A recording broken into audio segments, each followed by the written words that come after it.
Barreessaan abbaa yeedaloowwan kitaabilee Digwaa, Tsooma Dugwaa, Faaruu, Mo'aasit, Kakuu Haaraa, Kakuu Muufaa kan nu biraan ga'e abbaan keenya qulqulluun Yaareed akka lakkoofsa Itoophiyaatti eebila 5 bara 505 iddoo magaalaa Aksum jedhamutti abbaan keenya qulqulluun Yaareed dhalate.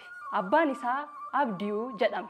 Abdiyuun achuma mana kiristaanaa Aksum Tsiyoonitti luba hoogganaa tajaajilaa mana kiristaanaa keessaa ture.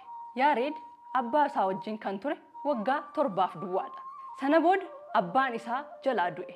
Daa'imni Yaareed murtoo harmee isaatiin barsiisaa kan turan gara mana barnootaa eessuma isaatti barumsadhaaf geeffame. Barumsa isaas tokko jedhee jalqabe. Ta'us barumsa isaatti dadhabaa waan tureef eessumni isaa lubni Geediyoon adabbii gorsa qabu akka ta'uuf guyyaa guyyaa hojii adda addaa isa hojjechiisaa turan. Dhimma kanaan abdii kan kutate Yaareedis gaaf tokko gara mana barnootaa isaatti baqatee gara qe'ee haadha isaa Maxbaahit jedhamutti sokke.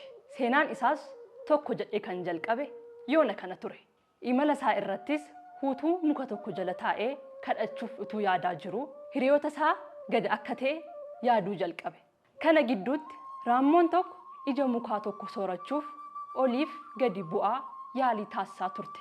Torbaffaa irrattis yaaliin ishee milkaa'ee fi ija mukaa kana soorachuu dandeesse. Yaareedis abdii kutachuu dhiisee raammoo kanarraa barate. Anis abdii hin kutadhu yoonaaf milkaa'e malee jedhee gara barsiisaa isaatti deeme.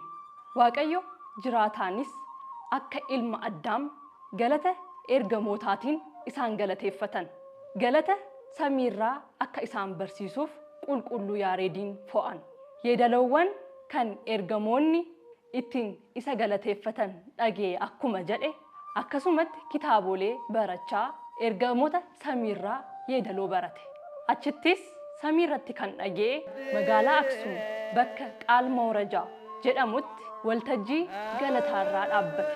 Halleluuyaa Abbaa, Halleluuyaa Ilmaa, Halleluuyaa Hafuura Qulqulluu jedhe abbaan sagalee dhageessisaa Yaareed hayyuu Itoophiyaa.